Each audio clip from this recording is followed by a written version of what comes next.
Next question है check whether 4 की power n, ये दिया हुआ है आपको 4 की पावर n है यहाँ पर, where n is a natural number can end with the digit 0 for any natural number n। हमें ये चेक करना है कि अगर मैं 4 की पावर n को 1 2 3 4 कुछ भी कोई नेचुरल नंबर रखता हूं तो क्या रिजल्ट जो आएगा, इसको सिंप्लीफाई करके जो रिजल्ट आएगा वो उसके लास्ट में 0 आएगी। तो थोड़ा सा इसके बारे में पहले डिस्कस करते हैं, उसके बाद हम इसको समझेंगे।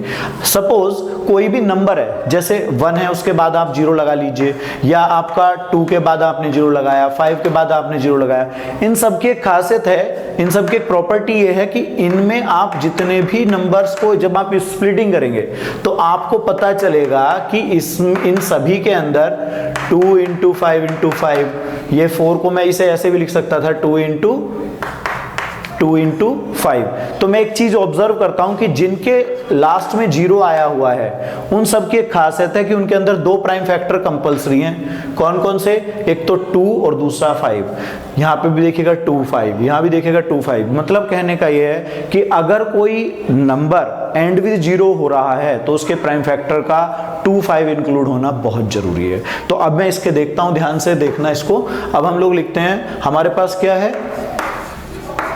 हमारे पास है 4 की पावर n, ठीक है। तो मैं पहले 4 को लिख लेता हूं। 4 के प्राइम फैक्टर क्या बनने वाले हैं स्टूडेंट्स?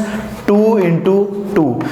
इसमें मैं जरा ऑब्जर्व करता हूं तो मुझे पता चलता है कि भाई यहां पर 5 तो इंक्लूड है नहीं।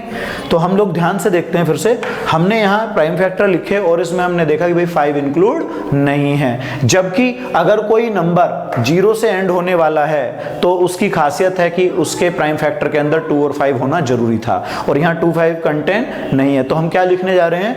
The prime factorisation of the prime factor of 4 does not contain 2 and 5। 2 and 5 मतलब दोनों का होना जरूरी है, ठीक है।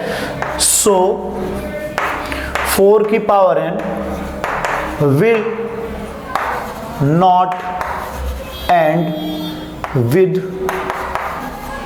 0 for any natural number n। Okay, ठीक है स्टूडेंट्स। अब हम एग्जांपल लेने जा रहे हैं। एक 2008 में आया हुआ क्वेश्चन है, यूक्लिड्स डिवीजन एल्गोरिथम या लीमा कह दीजिए, उस पर बेस्ड है question. So that the square of any positive odd integer is of the form 4q + 1 for some integers m। m यहां पर क्या है? इंटीजर है, ठीक है। सॉल्यूशन डालते हैं और इसको थोड़ा सा समझने की कोशिश करते हैं। यूक्लिड डिवीजन लीमा क्या था? यूक्लिड्स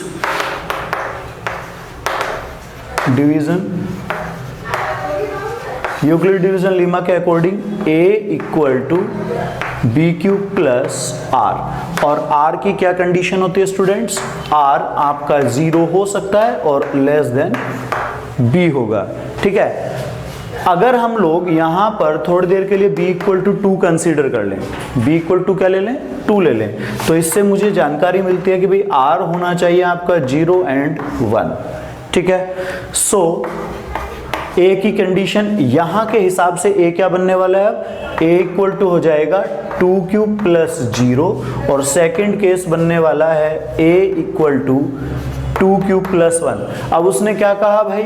उसने बोला है स्क्वायर। क्या बोला है? स्क्वायर। तो मैं इसे a = 2q लेता हूं और इसका क्या कर देता हूं? स्क्वायर। क्या करते हैं हम लोग? स्क्वायर करते हैं। तो a² क्या होना चाहिए आपका? a² = 2q का होल स्क्वायर बनने वाला है, और ये होता है आपका 4q²। यहां पर आप ध्यान दें तो इसके साथ रिमाइंडर 0 है। इसका मतलब ये हो गया एक फॉर्म 4m टाइप का, और जहां पर m = क्या कंसीडर किया आपने? m = क्या कंसीडर किया? q²। अब हम सेकंड केस उठाते हैं, ये वाला। तो यहां पर एक तो मैंने a लिया था 2q, और दूसरा ये क्या है? 2q + 1। अब जब हम इसका स्क्वायर पे बात करेंगे तो क्या होगा? यहां पर इसका भी स्क्वायर ले लेते हैं। क्या होगा? a² = 2 क्यूब प्लस 1 का होल स्क्वायर लेना है मेरे को, 2 क्यूब प्लस 1 का होल स्क्वायर लेना है। तो ये क्या होने वाला है, 2 cube square a square plus b square plus 2ab मैं यहाँ पर लेने वाला हूँ। ठीक है, अब इसको यहाँ पर स्क्वायर को सिंप्लीफाई कर देते हैं। ये सिंप्लीफाई करने पे क्या आने वाला है, 4q square plus 1 plus 4q। अगर आप इस कॉम्बिनेशन को एक साथ लेते हैं, ठीक है, इस कॉम्बिनेशन को एक साथ लेते हैं तो ये क्या बनने वाला है आपका, ये तो लेफ्ट वाला ए स्क्वायर एज इट इज चलने वाला है। ये वाला कॉम्बिनेशन मैं दोनों उठा लेता हूं, इसमें से मैं लिखता हूं 4q square plus 4q plus 1। क्या कॉमन है, 4 कॉमन है, 4 कॉमन लिया, अंदर वाले पार्ट को देखते हैं तो ये मेरा ये बनता है। ठीक है, अब इसे आप थोड़ी देर के लिए सोच लीजिए कि ये कोई इंटीजर आने वाला है, इस इंटीजर को आप m रख दीजिए। क्या रख दीजिए, m। तो ये बना 4m प्लस 1 और m की जो वैल्यू है वो आपने क्या रखी है, q square plus q। m की वैल्यू यहाँ पर क्या रखी है आपने, q स्क्वायर प्लस q। ये थोड़ा सा ध्यान रखना होता है हम लोगों को। इसको आप ध्यान से देखेंगे इतना पार्ट, तो ये तो m की चला गया, m के प्लेस पे तो ये चला गया। अब आप इसको ध्यान से देखिएगा, ये है 4m प्लस 1 का केस, इसमें रिमाइंडर कितना आ गया, 1। जब हम किसी इंटीजर से मतलब 2 से हम किसी नंबर को डिवाइड करते हैं, पॉजिटिव इंटीजर को डिवाइड करते हैं और रिमाइंडर आपका 0 आता है तो वो नंबर होता है आपका इवन नंबर। और अगर आप ध्यान दें तो यहाँ पर मेरा रिमाइंडर क्या आएगा, 1 आएगा। इसका मतलब ये कौन सा नंबर हो गया, ओड नंबर। तो एक स्टेटमेंट यहाँ पे आप लिखेंगे, so a square equal to 4m plus 1 is an odd number. कैसा नंबर है ये, ओड नंबर। ठीक है जी। तो अभी आपको यहां पे बोला गया था कि भाई आपको दिखाना है कि 4m प्लस 1 क्या है, यहां पर ओड नंबर है। तो यहां पे लिख देंगे हेंस क्या चीज, हेंस द स्क्वायर ऑफ, ये बिल्कुल स्टेटमेंट आपका चलने वाला है जो यहां पर पूछा गया है। Hence the square of any positive odd, ये ओड नंबर था आपका, क्या था ये, ओड। और ओड का स्क्वायर क्या है आपका, 4m प्लस 1 केस, वही चीज वो मांग रहा था। अब हमने यहां पे लिखना है बस उसको, odd integer is of the form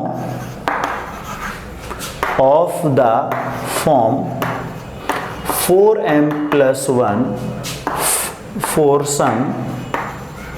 for some m belongs to, ये आपके इंटीजर हो गए। और जनरली आप ध्यान रखना पॉजिटिव इंटीजर होते हैं, तो मैंने ये नोटेशन में लिख दिया i पॉजिटिव। ओके स्टूडेंट्स, अब हम लोग नेक्स्ट एग्जांपल लेते हैं। 2016 में ये हमसे पूछा गया था बोर्ड में। So that the cube of any positive integer is of the form 4m plus 1 or 4m plus 3 for some integer m। ठीक है, ये क्वेश्चन जो है स्टार्टिंग जो होगी ये यूक्लिड्स डिवीजन लीमा से होगी। तो बाय यूक्लिड्स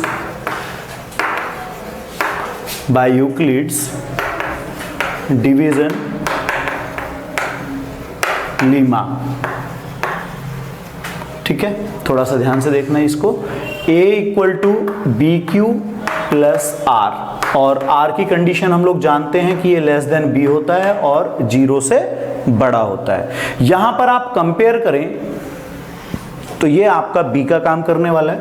सो b कितना होगा यहाँ पर 4, और इसी b के बिहाफ पर मैं r की वैल्यू लिखता हूं, यानी कि रिमाइंडर वो होगा 0 1 2 एंड 3। क्लियर है सबको। सो या यहां से अब आगे अगर मैं बढ़ता हूं देन a की वैल्यूज क्या क्या बनने वाली हैं। एक तो a हो जाएगा आपका 4q प्लस रिमाइंडर 0 यूज होगा, यानी कि ये 4q रहने वाला है।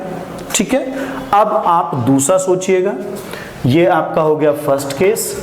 अब आप दूसरा लिखेगा a equal to 4q plus 1, remainder इस बार 1 यूज हो रहा है। नेक्स्ट थर्ड वाला क्या होगा 4q प्लस 2 एंड फोर्थ वाला होगा 4q प्लस 3। ये मैं सेकेंड कंडीशन मानता हूं, थर्ड मानता हूं और इसको मैं फोर्थ ले लेता हूँ। ये मैंने आप यहाँ पर चारों केस लिख लिए।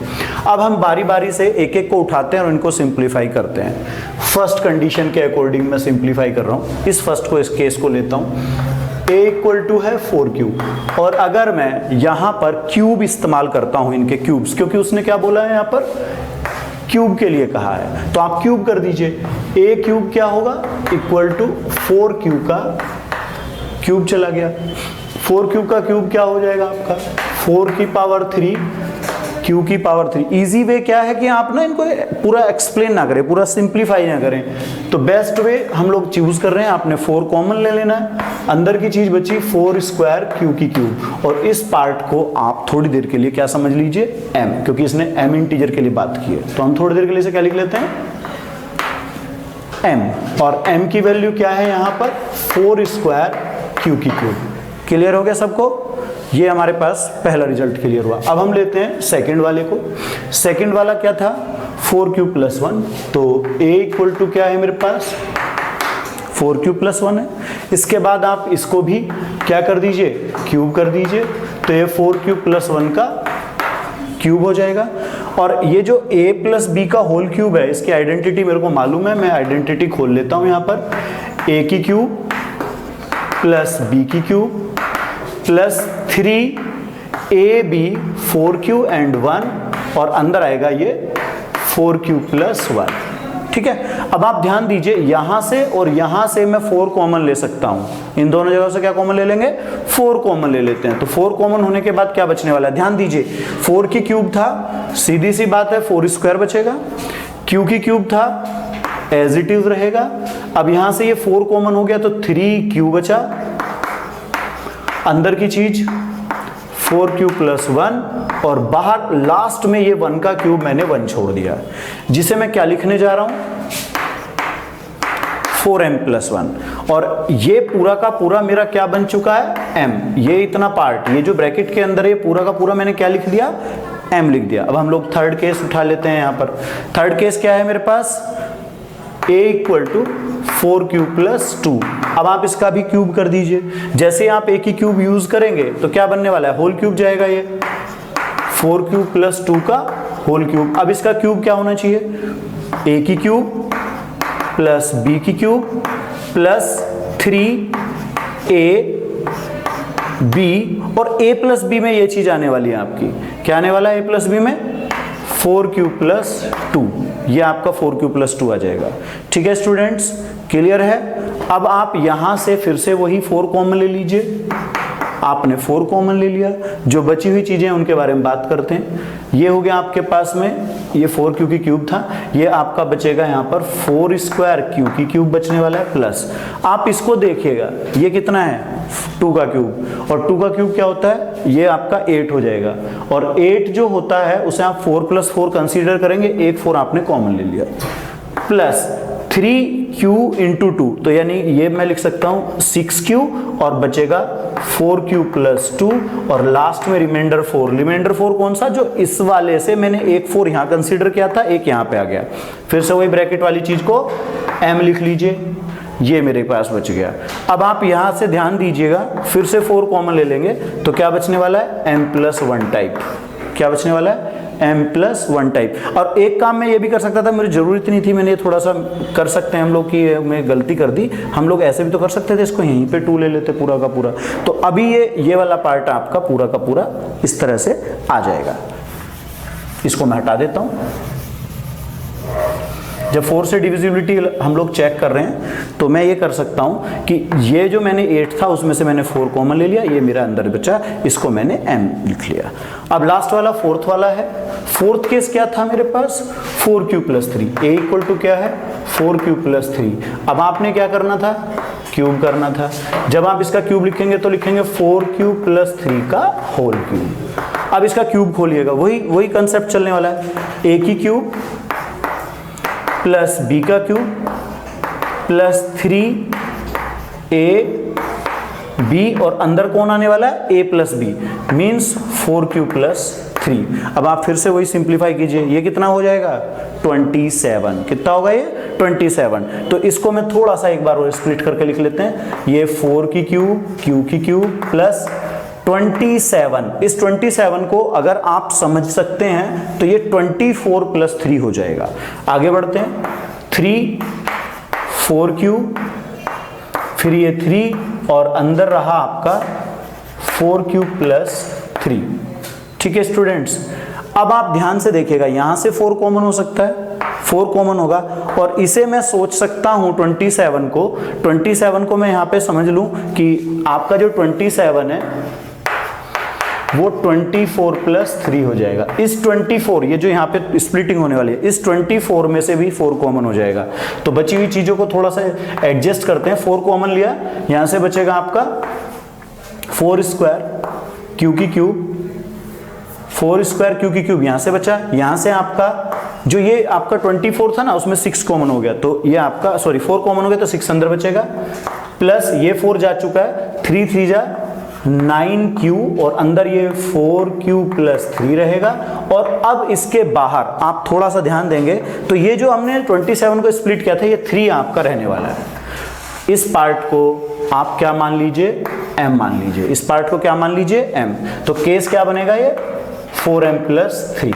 तो इस तरह से मैंने देख लिया कि जो भी आपके केसेस आ रहे हैं, जितने भी आपने स्क्वायर्स वगैरह किए हैं या जितने भी आपने क्यूब किए हैं, जैसे इसमें लिखा हुआ था कि भाई क्यूब्स जो होंगे वो इन फॉर्म्स में होंगे, तो अब थोड़ा सा चेक कर लेते हैं। पहला वाला आपका 4m केस आ चुका है, सेटिस्फाई कर रहा है। दूसरा केस आप देखिएगा 4m प्लस 1 आ चुका है, इसको सेटिस्फाई कर रहा है। तीसरा पार्ट आपका फिर से 4m में घूम गया है, फिर से 4m टाइप की चीज आ चुकी है, फिर यही हो गया।